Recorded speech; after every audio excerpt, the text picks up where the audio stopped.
You may think destiny is written by chance, by the family you were born into, by the education you receive, or by the luck you stumble upon. But Napoleon Hill proved a far greater truth. Destiny is not determined by chance but by choice, not by luck but by mindset. The way you think today is already shaping the results of tomorrow. If your thoughts are weak, uncertain, and fearful, your life reflects those chains. If your thoughts are definite, bold, and directed, your life reflects that radiance. Pause for a moment. Ask yourself, what is the dominant thought you have carried this week? Was it fear of not having enough, or faith that you will create more than enough? Was it regret for what you lost, or vision for what you can build? This simple awareness reveals your trajectory, because thought always precedes action, and repeated thought becomes belief, and belief hardens into destiny. The mistake most people make is believing thoughts are private. They imagine that what they think remains hidden inside, invisible to the world. But your thoughts broadcast through your voice, your posture, your energy. Men feel your mindset before you open your mouth.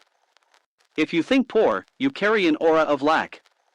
If you think wealth, you carry an aura of confidence. This aura attracts or repels opportunity without you even knowing. That is why the poor often stay poor, not because they lack talent, but because they repeat thoughts of limitation until the world reflects it back to them. Napoleon Hill called this the law of the subconscious. The mind does not question what you tell it. If you say, "I cannot afford this," it obeys and closes doors. If you say, "I will find the means," it obeys and reveals ideas. Your subconscious is not a critic. It is a servant. It takes your dominant thought and translates it into behavior, into energy, into results. That is why wealth is first a thought before it is a bank account.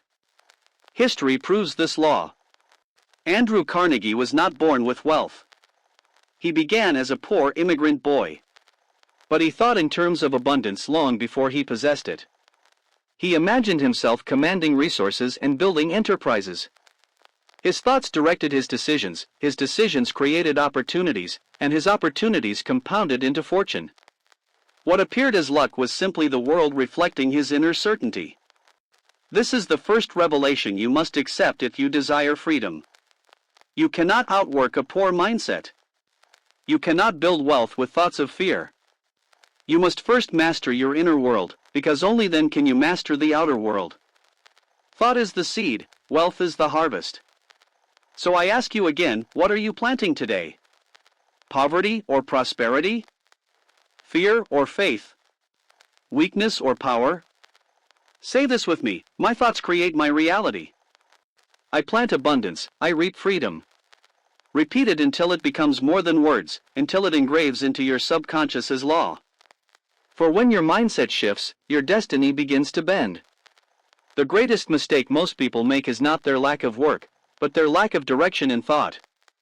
They rise early, they labor hard, they sacrifice hours of rest, and yet they remain chained to the same results year after year.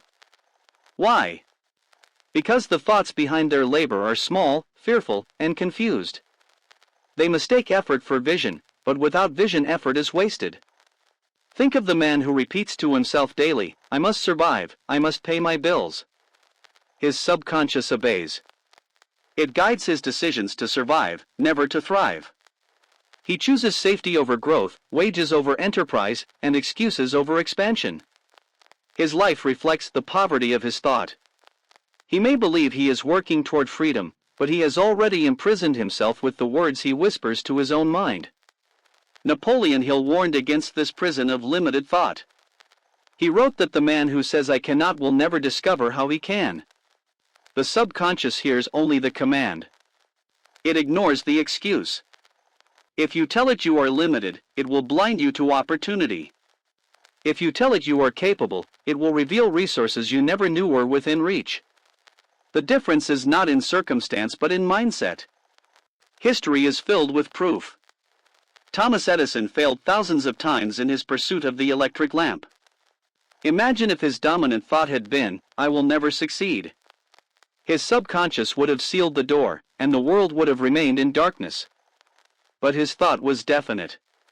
Each failure was not the end, but another step. His subconscious translated his belief into persistence, and persistence delivered the invention that lit the world. Now contrast this with the drifter. He tries one thing, then another, never holding a dominant thought long enough to shape reality.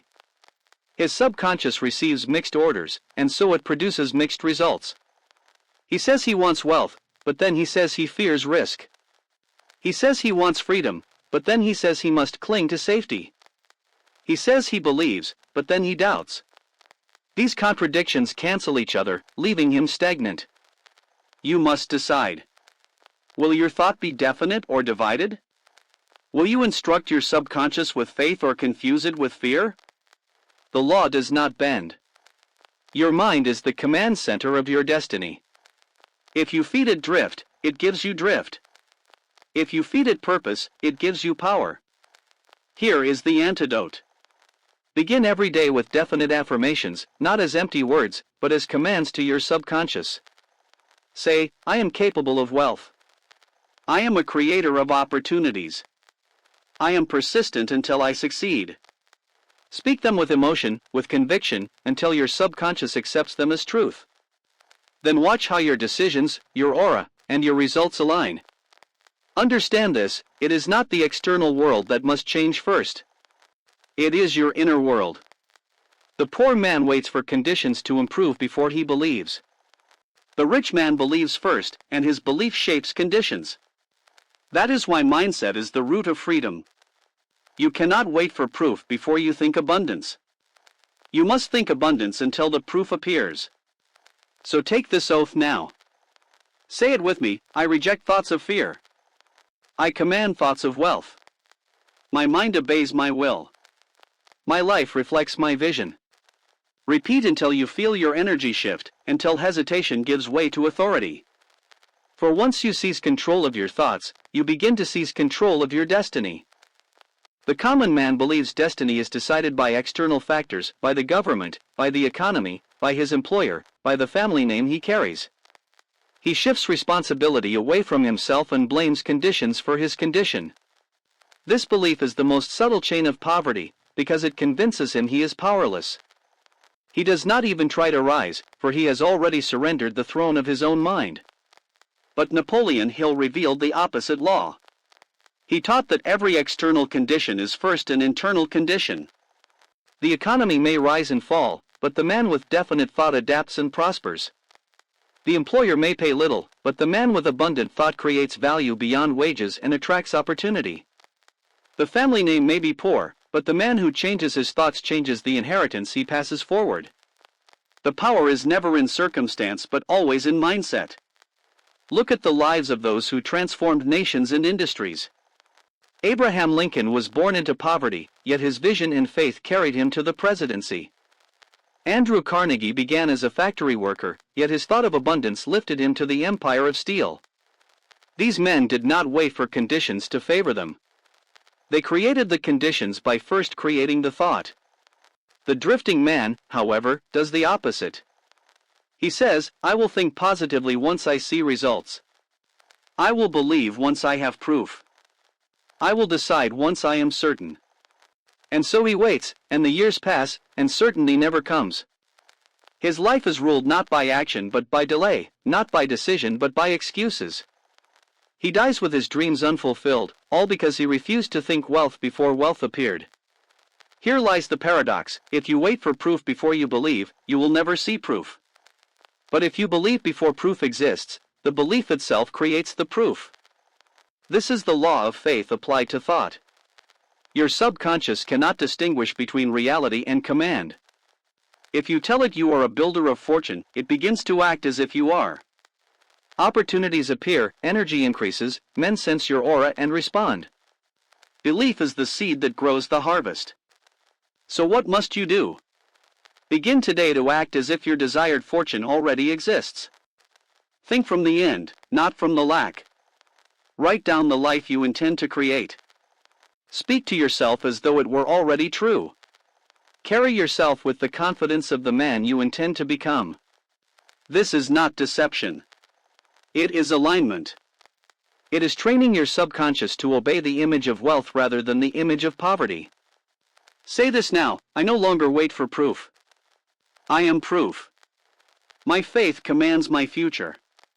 My thoughts create wealth before my hands touch it.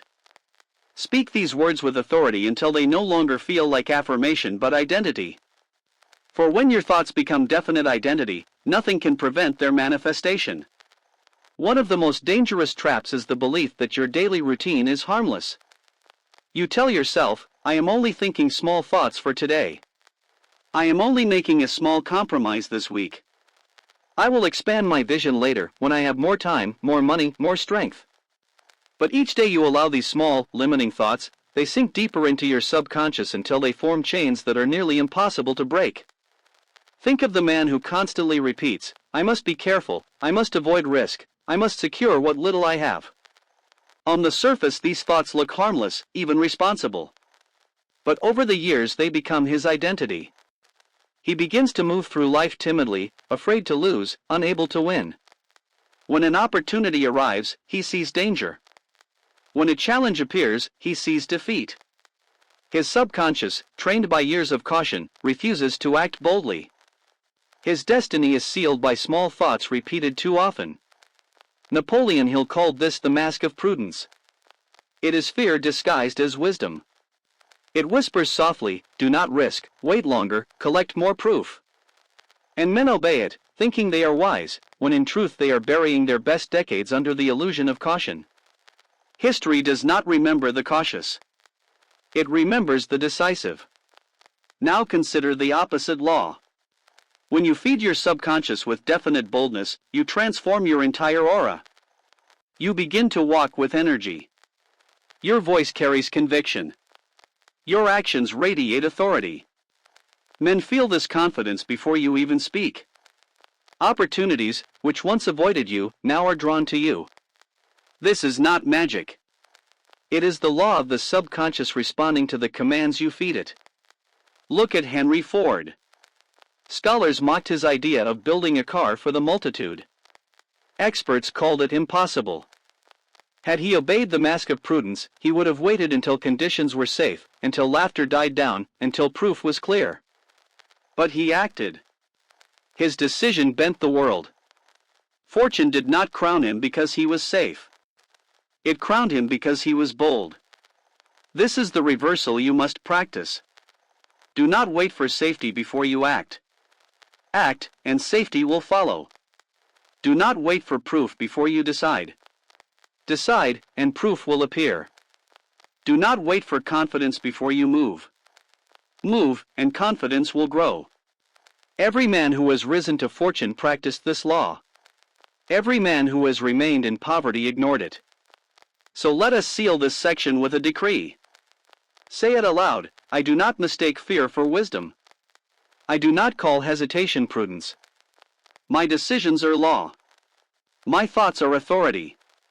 My destiny bends to the boldness of my mind. Speak these words until your hesitation weakens and your spirit strengthens. For once you reject the mask of prudence, you begin to live as a creator, not as a drifter. One of the most subtle prisons of poverty is the mindset of wages. A man believes he is diligent because he rises early, works long hours, and receives his pay on time.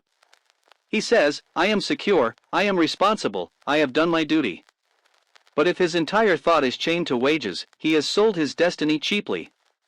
He has exchanged decades of potential for coins that vanish at the end of each month. Napoleon Hill warned that men who think only in terms of wages remain servants forever. They do not see beyond the paycheck. They do not sow beyond the minimum required. Their thoughts are limited to survival, and so their results are limited to survival.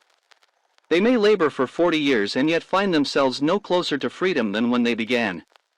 Their subconscious, trained to expect only enough, produces only enough. The tragedy is not in labor itself. Work is noble. The tragedy lies in thought. The poor man thinks, why should I give more than I am paid for? Why should I extend effort without immediate reward? His aura whispers limitation. Men sense it. Opportunity flees from him. Fortune never crowns him, because he has declared by his thoughts that he is unworthy of abundance. Now look at the reverse law. The man who thinks beyond wages, who imagines his labor as service to destiny rather than to an employer, radiates abundance. He does not ask, "What am I paid?" He asks, "What am I becoming by this service?" He pours thought, energy, and initiative into tasks beyond his pay. He trains his subconscious to expect growth, and the law of increase cannot deny him. Consider Charles Schwab. He began at the bottom of Carnegie's steelworks, not as a president but as a worker. Yet his thoughts were never small. He did not measure his value by wages alone. He poured eagerness and initiative into every task. Carnegie felt his aura, saw the abundance of his mindset, and lifted him to the presidency of a steel empire. The wages were small at first, but the mindset was great. That mindset attracted fortune. The poor mindset says, "I will give more when I am paid more." The wealthy mindset says, "I will give more now, and greater pay must follow." One traps you in limitation, the other draws you into expansion. The law is merciless. You reap what you sow, and if you sow only in proportion to wages, you reap only survival. But if you sow in excess, you reap in abundance, sometimes from unexpected fields. So what must you do? Begin today to break the wage mindset. Pour energy into your work beyond what is demanded. Serve with vision, not resentment. Add thought where others add only labor. Expand your aura with reliability, creativity, and persistence. Even if one master fails to reward you, another will appear. The law of increase cannot be denied to the man who thinks abundantly. Say this now: I think beyond wages. I give more than I am paid for. I sow in abundance and my harvest multiplies. Repeat until your subconscious no longer calculates against your growth. For when your thoughts shift from wages to wealth, your destiny shifts from survival to freedom. Another trap that keeps men poor is the tyranny of busyness. Many believe that constant motion equals progress. They fill their days with endless tasks, they hurry from duty to duty, they end their nights exhausted, and yet their destiny remains unchanged. They confuse activity with advancement, fatigue with fulfillment, motion with achievement. Their mindset deceives them, for they believe busyness itself is a badge of honor. But Napoleon Hill warned that busyness without definiteness is drift. A man who works 10 hours in confusion builds nothing, while a man who works 1 hour with a clear aim builds fortune. The subconscious responds not to how many tasks you perform, but to the clarity of your dominant thought. If your thoughts are scattered, your results are scattered. If your thoughts are definite, your results are powerful. Think of the merchant who spends every day shuffling papers, managing trivial errands, and answering every demand. He is busy, but his thoughts are small. He does not ask, "Where is this labor leading? What is my definite chief aim?" Each year he grows older, each year he grows weaker, but he is no richer in fortune. His busyness is a narcotic that numbs him while his destiny decays. Now contrast this with Abraham Lincoln. He lost elections, he suffered defeats, he endured ridicule. Yet each act, each speech, each campaign was aligned with his definite purpose, to preserve the Union and end slavery. His days were not random motions but deliberate steps toward a higher aim. His subconscious grew stronger with each defeat because his dominant thought was unshaken. That is why, when the crisis came, his aura carried authority, and the nation trusted him. The lesson is simple. Busyness drains, but purpose multiplies. You must measure your life not by how much you do but by how much closer your thoughts and actions bring you to your definite aim. The man who is busy without purpose remains in poverty. The man who is definite in thought attracts resources, allies, and opportunities. So here is the antidote. Stop glorifying busyness. Begin glorifying direction. Write your definite chief aim. Ask yourself each morning, what one act today bends me closer to this aim? Do it first, do it with persistence, and cast aside what does not matter. This simple mental discipline shifts your subconscious from scattered exhaustion to concentrated power. Say this with me: I measure by progress, not by busyness. My thoughts are definite, my actions are aligned, my destiny is certain. Repeat until your subconscious rejects scattered activity and accepts only directed action. For when you master the mindset of purpose, every hour becomes wealth, and every day becomes destiny. There is a fire in every man. In your 30s and 40s it burns with strength, with force, with the power to build empires or to leave only ashes. This fire is emotion, passion, anger, desire, love, imagination. It is the raw fuel of achievement. Yet most men allow this fire to consume them rather than serve them.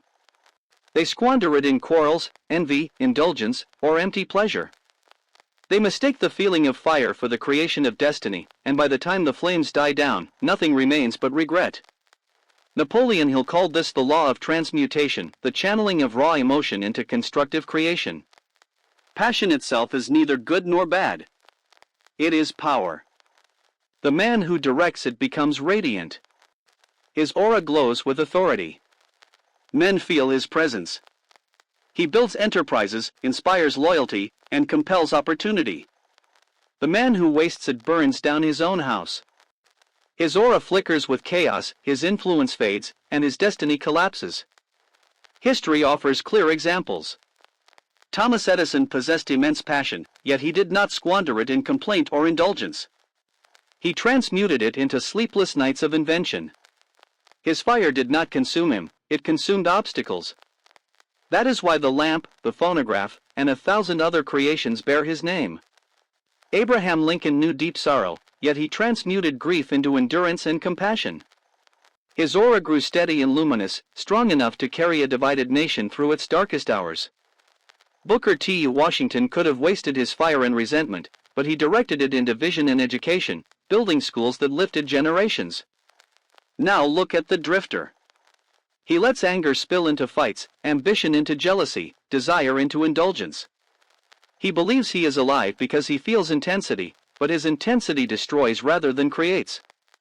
His subconscious, fed with scattered emotions, produces scattered results. By 50, his fire is gone, and he is left with nothing but ashes where greatness might have stood. So what must you do? You must command the fire, not suppress it. Suppression kills vitality. Direction builds power. Take the flame of love and channel it into devotion that strengthens your family and inspires achievement. Take the flame of ambition and channel it into persistence that builds enterprise. Take the flame of anger and channel it into resolve against injustice. Take the flame of frustration and channel it into determination that overcomes obstacles. Say this now: I turn fire into force. My emotions serve my purpose, not my weakness. Repeat it until your subconscious accepts the command. For decision is the governor of passion. The man who decides can command even his strongest desires. The man who drifts is ruled by them. Your mindset is the master of your fire. If you think weakness, your emotions scatter and consume you. If you think strength, your emotions gather and crown you. That is why the fire within you is not your enemy but your servant. Direct it with thought, and it will light the path to freedom. There is a candle in every man. Alone it may flicker bravely, but its reach is small, its flame trembles when the storm rises, and it cannot light a path for many. Such is the man who isolates himself in his prime years. He says, I will carry this burden alone. I will fight my battles alone. I will build my fortune alone. He mistrusts counsel, rejects alliance, and despises cooperation. He calls his isolation independence, but in truth it is weakness. His aura dims because he has cut himself off from the law of harmony. Napoleon Hill taught that when two or more minds unite with definiteness of purpose, a new force is born. He called it the mastermind principle. This force is not theory. It is real power, greater than the sum of its parts. Alone you are limited. Together you are multiplied. The man who thinks he can rise without alliance burns like a lone candle. The man who embraces harmony burns like a bonfire. Look at Andrew Carnegie. He confessed openly that his wealth did not spring from his own hands alone. It came from his alliances with men of skill and faith. He surrounded himself with engineers, organizers, and financiers who aligned with his definite aim. Their combined aura was irresistible. It drew capital, conquered rivals, and built the empire of steel. Without his mastermind, Carnegie would have remained an ambitious immigrant with small influence. With it, he became one of the richest men of his age. Even Henry Ford, famous for his stubborn independence, drew strength from alliance. His friendship with Thomas Edison fueled his persistence when the world mocked his dream. Their shared belief magnified each man's vision. Ford did not invent alone. He united with allies who shared his aim. That is why his automobile filled the world while thousands of other mechanics, laboring in isolation, vanished into obscurity. Contrast this with the man who insists on isolation. He says, "I cannot trust anyone. Men will disappoint me." He says, "I am too busy to invest in alliances." He says, "I am safer keeping my vision secret." These are excuses, and each excuse leaves him smaller. His flame trembles while others join in harmony and build fires that cannot be extinguished. By his 40s, his chains of isolation are strong. By his 50s, they are unbreakable. He becomes a weary candle, fading while others blaze. The reversal is clear. Choose alliance. Seek men of definite purpose, of faith, of persistence. Share your vision. Harmonize your thought with theirs. One true ally is more valuable than a crowd of drifters. Guard harmony fiercely, for one discordant note can weaken the fire. But when unity is preserved, nothing can withstand it. The subconscious itself grows stronger in harmony, for belief is multiplied when shared. Infinite intelligence flows more freely through united minds than through one. Say this now: I unite with chosen allies. Together our thoughts blaze brighter. Together our aura bends events. Repeat until you no longer glorify isolation but glorify harmony. For destiny does not crown the lone candle. It crowns the man who builds the bonfire. Your mindset decides whether you will be weak in solitude or strong in alliance. If you think mistrust, you attract betrayal. If you think harmony, you attract allies. If you think small, you walk alone. If you think great, others gather to your fire. The law does not bend. Alone you are limited. United you are multiplied. There is a habit more destructive than poverty itself. It is the habit of surrender. Many men in their 30s and 40s begin with hope. They set out with ambition. They taste small victories. Yet when the first storm strikes, they bow. When the first obstacle appears, they retreat. They excuse themselves by saying, "Perhaps it was not meant for me, perhaps I should try something easier, perhaps I am not ready." And with each surrender, their power fades, their aura dims, and their destiny collapses. Napoleon Hill warned that defeat is never final until you surrender. Temporary defeat is the seed of growth, but surrender is the death of destiny. The man who bows at the first obstacle forms a reflex. Each new challenge finds him weaker. Each disappointment convinces him faster. By his 40s, surrender has become instinct. He is no longer a man of decision, but a man of excuses. His subconscious radiates weakness, and the world responds by withholding trust, withholding opportunity, withholding fortune. Look at the story of R.U. Darby. He and his uncle dug for gold, struck a vein, and then lost it. After weeks of effort, they surrendered, selling their equipment to a junk man. That man brought in an engineer who discovered the vein was only 3 feet away from where they stopped. 3 feet from fortune, Darby surrendered. But he learned from his mistake. Later, in insurance sales, he built a fortune because he refused to surrender at the first rejection. His persistence became his wealth. This is the law. Surrender compounds weakness. Persistence compounds power.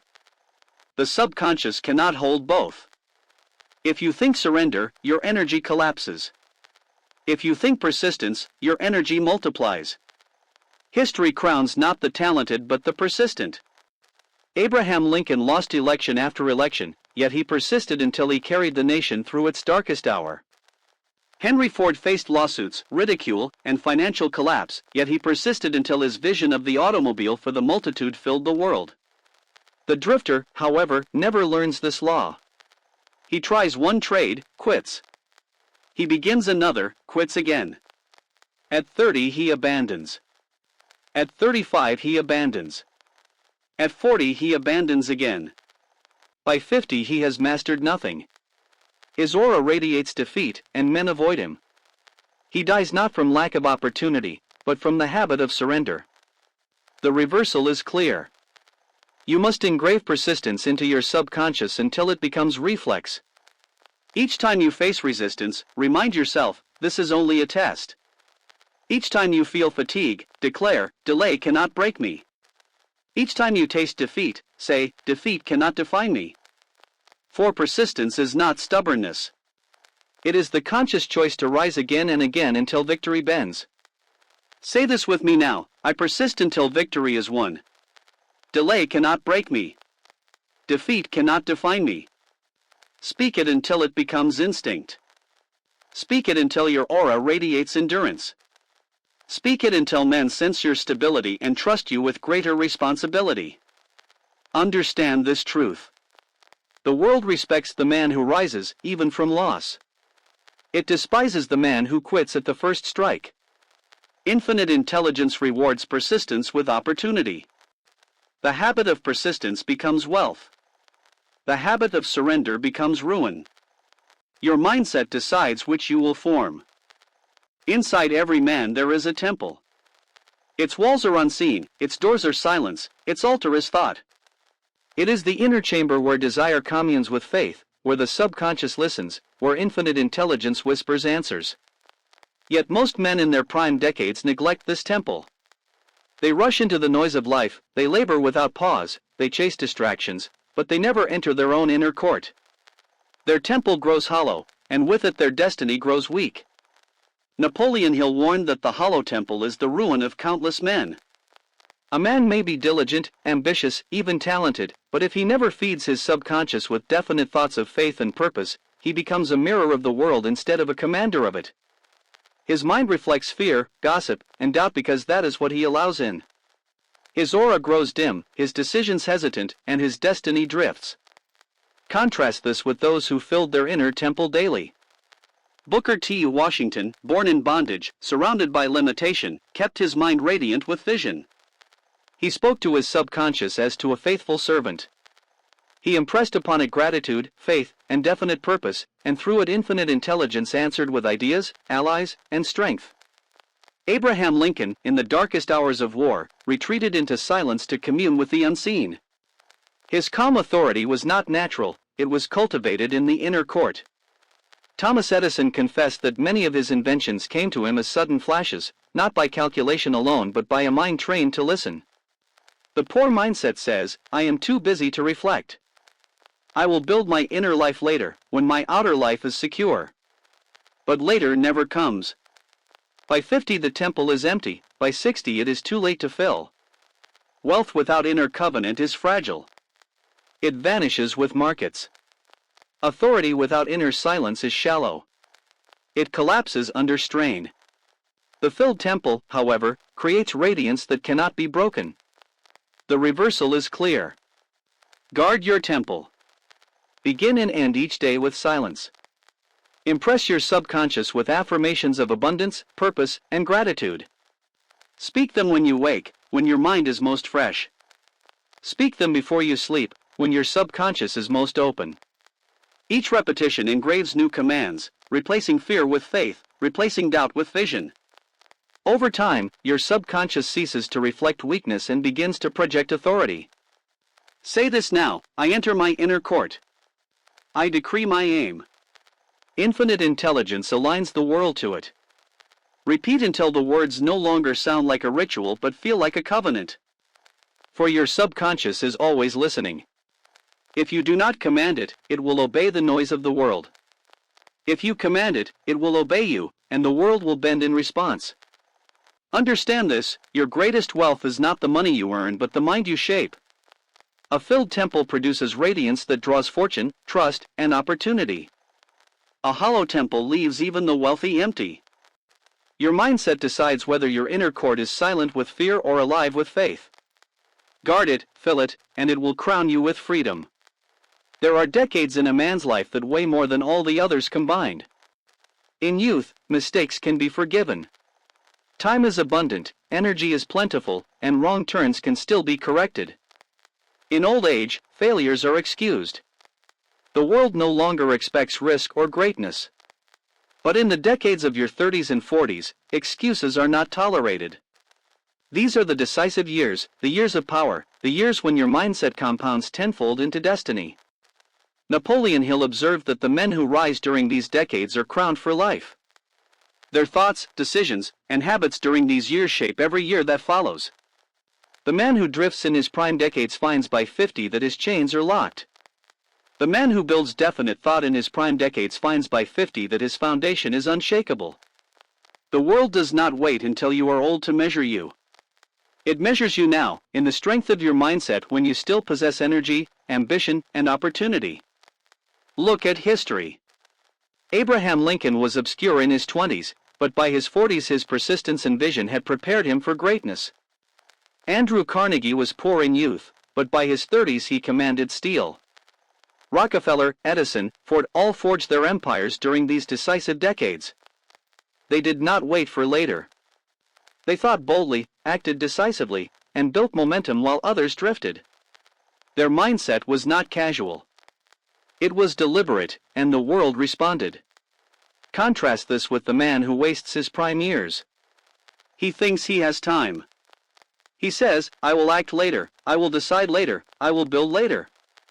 But later never arrives. His subconscious accepts delay as identity. His aura weakens with each year of drift. By 50 he realizes the decades are gone, the chances are gone, and regret is the only wealth he carries. His poverty is not in money but in lost time. The law is merciless. Every thought you feed your mind during these years compounds. A thought of fear repeated becomes paralysis. A thought of faith repeated becomes courage. A thought of poverty repeated becomes chains. A thought of wealth repeated becomes freedom. The decades of your 30s and 40s magnify whatever mindset you hold. They will either crown you with abundance or bury you in mediocrity. So here is the reversal. Do not drift through your prime years. Guard your thoughts with vigilance. Replace delay with decision, fear with faith, excuses with persistence. Write your definite chief aim, and bend every thought and act toward it. Speak daily affirmations that engrave wealth and freedom into your subconscious. Surround yourself with allies who magnify your vision. Build habits that compound into authority. Say this with me now, these are my decisive decades. My thoughts multiply into destiny. I guard them with faith. I direct them with purpose. I harvest them with freedom. Repeat until your subconscious accepts the weight of this truth. For once you master your mindset in your prime years, the rest of your life becomes the unfolding of a crown already placed upon your head. The difference between poverty and wealth is rarely in dramatic choices. It is hidden in small, daily thoughts and habits that accumulate into destiny. The poor mindset whispers, just a little comfort today, just a little delay now, just a little less effort this time. The man believes these are harmless choices. Yet repeated daily, they harden into chains. He wakes 10 years later and wonders why nothing has changed. But the truth is that his mindset has been shaping this outcome silently all along. Napoleon Hill revealed that wealth and poverty begin in thought long before they appear in reality. A man who entertains thoughts of scarcity soon sees scarcity in his circumstances. He convinces himself that opportunities are rare, that success is for others, that he must settle for survival. His subconscious, obedient to these commands, produces hesitation, caution, and drift. His aura radiates lack, and the world reflects it back. Now look at the wealthy mindset. It begins with small, definite habits of thought. The wealthy man says, I give more than I am paid for. I decide quickly and persist until I succeed. I measure by progress, not by hours. These affirmations seem simple, but repeated daily they become laws in the subconscious. Over time, they radiate authority, attract opportunity, and shape destiny. His aura grows bright, his influence expands, and fortune bends toward him. Consider Henry Ford. He did not simply dream of the automobile. He repeated the thought of serving the multitude until it became identity. He persisted through ridicule and failure because his subconscious had been trained to obey one command: build the vision. Compare this with thousands of mechanics who work just as hard, perhaps even harder, but whose thoughts remain small. They labored for wages, doubted their vision, and drifted into obscurity. The difference was not talent but mindset. The poor man often asks, what harm is there in one small excuse, one small delay, one small indulgence? But every excuse plants a seed. Every seed grows. Every growth becomes a harvest. By the time he realizes the cost, decades have passed. The wealthy man asks instead, what seed am I planting now? He knows every thought, every habit, every decision compounds. He sows abundance even in small things, and abundance becomes his harvest. So what must you do? Begin noticing the small thoughts that govern your day. Catch the whispers of fear, of delay, of excuse. Replace them immediately with commands of abundance. Say, I act now. I persist now. I decide now. Speak affirmations not only in the morning and night but throughout the day. Train your subconscious with repetition until it no longer entertains weakness. Say this with me, I master small thoughts, for they shape my great destiny. I plant wealth in every habit. I harvest freedom in every decade. Repeat until your subconscious accepts that no thought is neutral. Each one builds or destroys. Each one is a seed of ruin or a seed of fortune. Choose wisely, for your destiny is the sum of your daily mindset. Opportunities do not arrive wearing signs. They rarely announce themselves with certainty. They appear as whispers, as risks, as doors half open. The difference between the man who becomes wealthy and the man who remains poor is not the number of opportunities given, but the mindset with which they are perceived. The poor mindset looks at an opportunity and sees danger. His subconscious, trained by years of fear, whispers, what if I fail, what if I lose, what if others laugh? He hesitates. He waits for proof, for safety, for guarantee. And while he waits, the opportunity passes to another. He then says bitterly, fortune never comes to me. But fortune did come. His mindset blinded him from seeing it. Napoleon Hill explained that the mind is both a magnet and a filter. The thoughts you hold most often determine not only what you attract but also what you recognize. A man who thinks abundance recognizes opportunities even in difficulty. A man who thinks poverty overlooks opportunities even in prosperity. It is not the external world that decides. It is the dominant thought within. Consider the story of Henry Ford. When he envisioned a car for the multitude, others saw ridicule, risk, and impossibility. His thought was different. He saw necessity, he saw service, he saw inevitability. That thought commanded his subconscious, and his actions followed with persistence. Investors, workers, and even the market itself bent to his vision. Thousands of others in his generation saw the same materials, the same machines, the same conditions, but they saw no opportunity. His mindset decided the outcome. Look also at the drifter. He spends years complaining that doors are closed to him. He does not see that his own thoughts lock them. He says, I never get a chance, but when a chance arrives he doubts, delays, or declines. His aura repels allies, for men sense his hesitation. His subconscious, trained in fear, filters out possibilities until his life reflects exactly what he believes, that there is nothing for him. The reversal is simple. Train your mind to expect opportunity. Begin asking daily, where is the seed of benefit in this situation? What advantage lies hidden in this difficulty? The very act of asking trains your subconscious to search. And what the subconscious searches for, it finds. Opportunities appear not because the world suddenly changes, but because your mindset changes. Say this now, I see opportunity where others see obstacles. My thoughts attract fortune. My mind is a magnet for abundance. Repeat until your subconscious believes it. When it does, you will notice doors that were always there but invisible before. You will move decisively where others hesitate. You will harvest where others starve. Understand this truth. The poor man misses opportunities not because they do not exist but because his thoughts blind him. The wealthy man seizes opportunities not because he is lucky but because his thoughts reveal them. The difference is not in the world. The difference is in the mind. Your thoughts are not private.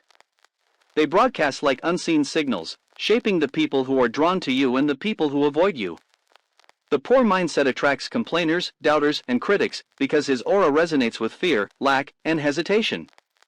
The wealthy mindset attracts allies, builders, and believers because his aura radiates confidence, abundance, and purpose. Napoleon Hill called this the law of attraction of minds. Every thought is a magnet. If you think poverty, you attract those who confirm your poverty.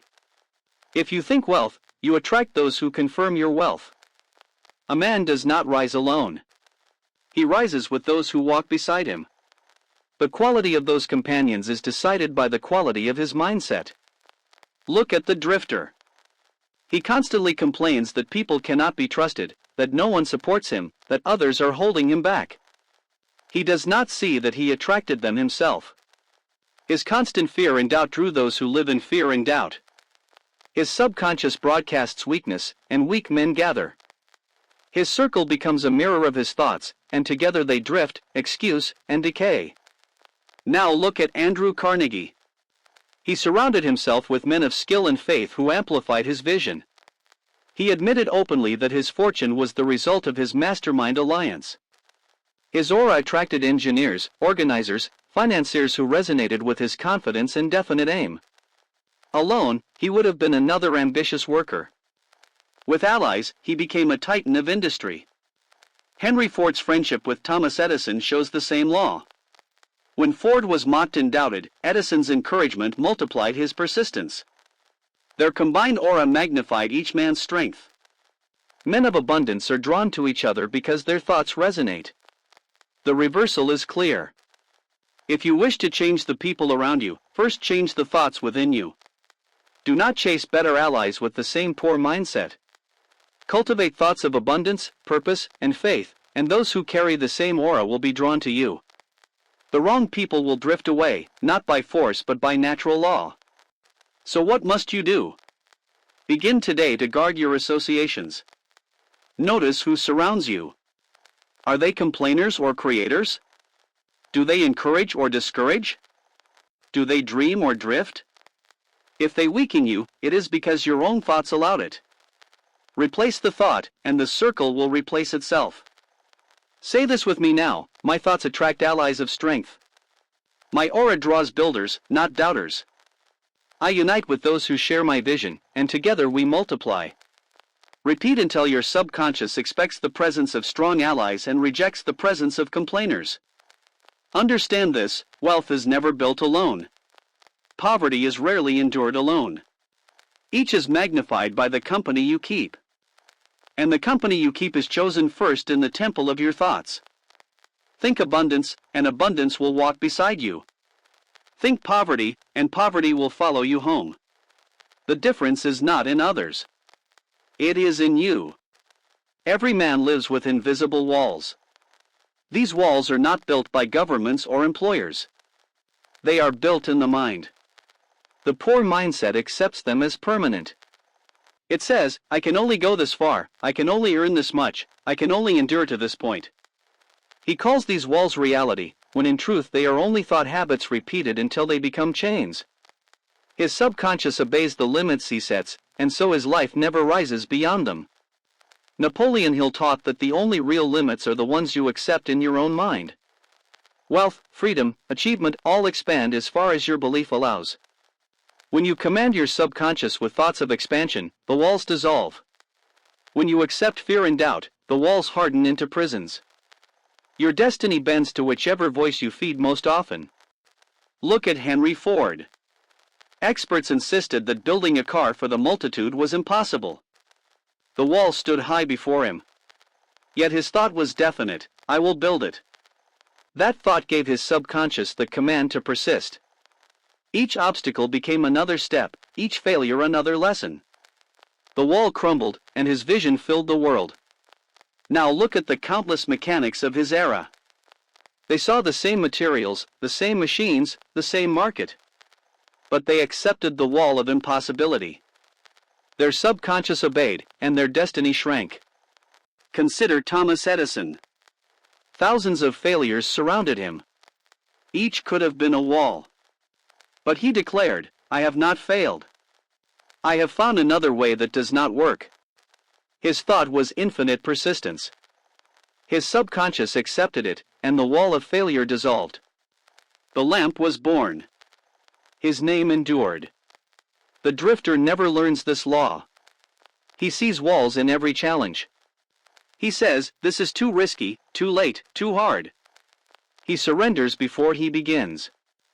His subconscious locks the door, and life reflects his surrender. By 40, he believes the walls are immovable. By 50, he has lost the strength to test them. His destiny is decided not by lack of opportunity, but by lack of belief. The reversal is clear. Refuse to accept walls. When you see a limit, challenge it. When you hear doubt, replace it. When fear whispers stop, command your subconscious forward. The wall is not real until you surrender.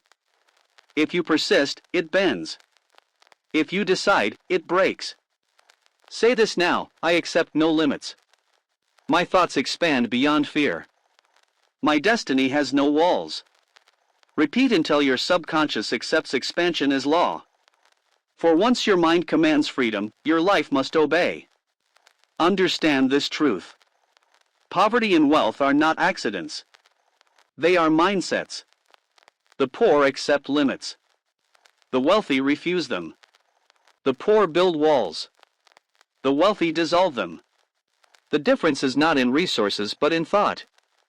Decide now which mindset you will carry, for your thoughts today become your destiny tomorrow. Every chapter of your life has been shaped not by accidents, not by conditions, not by chance, but by thoughts. Your victories came from thoughts of courage. Your defeats came from thoughts of fear. Your wealth, whether large or small, reflects the thoughts you repeated most often. Your poverty, whether in money or spirit, reflects the doubts you allowed to rule. The law has been at work all along. You are living today the harvest of yesterday's thoughts. You will live tomorrow the harvest of today's thoughts. Napoleon Hill proclaimed it clearly: "Whatever the mind of man can conceive and believe, it can achieve." These are not words of poetry but the most practical truth you will ever hear. If you conceive poverty and believe it, you will achieve it. If you conceive wealth and believe it, you will achieve it. The mind is the builder, the subconscious is the servant, and infinite intelligence supplies the material. Your task is to choose the blueprint. The drifter never chooses. He allows fear, gossip, envy, and doubt to design his life. His subconscious obeys without question, and his destiny reflects his carelessness. By the time he awakens, it is too late. His decades are gone, his strength is spent, and his walls are high. His life becomes a warning, not a crown. The decisive man chooses. He writes his definite chief aim. He speaks affirmations daily until his subconscious accepts them as commands. He guards his temple, surrounds himself with allies, persists through defeat, and channels his emotions into creation. His aura grows radiant, his influence multiplies, and his destiny expands. He becomes proof of the law, living evidence that thoughts create wealth. So now the question comes to you. Will you drift, or will you decide? Will you allow fear to rule, or will you command faith? Will you live as a servant to wages, or will you rise as a master of purpose? The law will not wait. Every thought you think today is shaping tomorrow's harvest. Neutrality is impossible. You are planting now. The only question is what crop you will reap. Stand in your mind's temple and make the covenant. Say it now with all your strength. I command my thoughts toward wealth. I direct my subconscious with faith. I attract allies of strength. I persist until victory is mine. I accept no limits. I create abundance. My destiny obeys my mind. Repeat these words daily until they no longer sound like affirmation but identity. For when your thoughts become identity, your destiny has already changed. Remember this truth: wealth is not in the bank, but in the mind. Poverty is not in the pocket, but in the thought.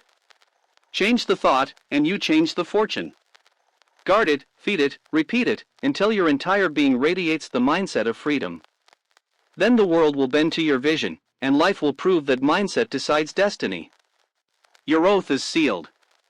Your path is chosen. Your freedom begins now.